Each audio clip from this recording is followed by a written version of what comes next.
প্রিয় ভিউয়ার সবাই কেমন আছেন? আশা করি সবাই ভালো আছেন। আমিও আলহামদুলিল্লাহ আল্লাহর রহমতে অনেক ভালো আছি। আমি এই মুহূর্তে মহিপুর আপনার এই যে ফিশারিং বোর্ডের ডগ ইয়ার্ডে আছি।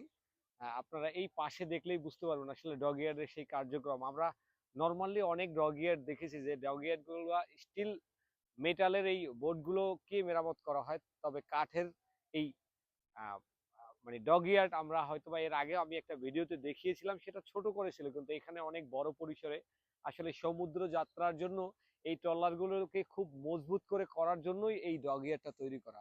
আমরা আসলে নরমালি সবসময় অনেক স্থাপনা বা স্থাপত্য দেখে থাকি। কিন্তু এই সমুদ্র কিনারায় এত বড় ডগ ইয়ার্ড, যেটা সমুদ্র যাত্রাকে মানে মাছ ধরার বোটকে, মাছ ধরার এই অঞ্চলকে সুপ্রসিদ্ধ করার জন্য বড় ধরনের একটা ভূমিকা রাখছে এই ডগ ইয়ার্ড।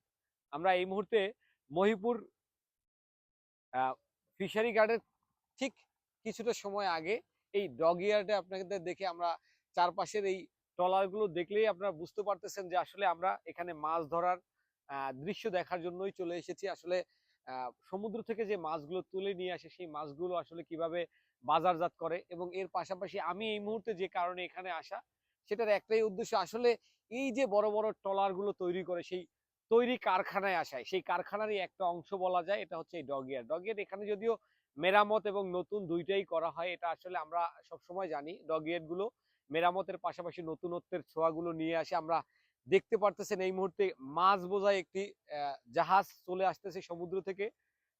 মানে আমরা যে কথাগুলো শুনেই বুঝতে পারলাম যে ৪, ৫, ৬ দিন, ১০ দিন, ১২ দিন পর্যন্ত লেগে যায় এদের মাছ ধরার, মানে এই বোটগুলো সমুদ্রে থাকে।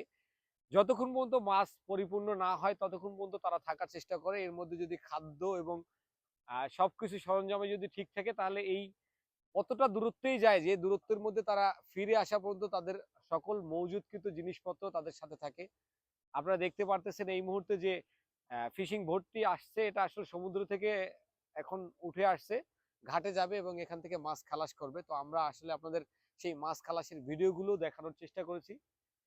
ডগ ইয়ার্ড থেকে আল মামুন। দেখা হবে নতুন কোনো ভিডিওতে, নতুন কোনো স্পটে। আসসালামু আলাইকুম।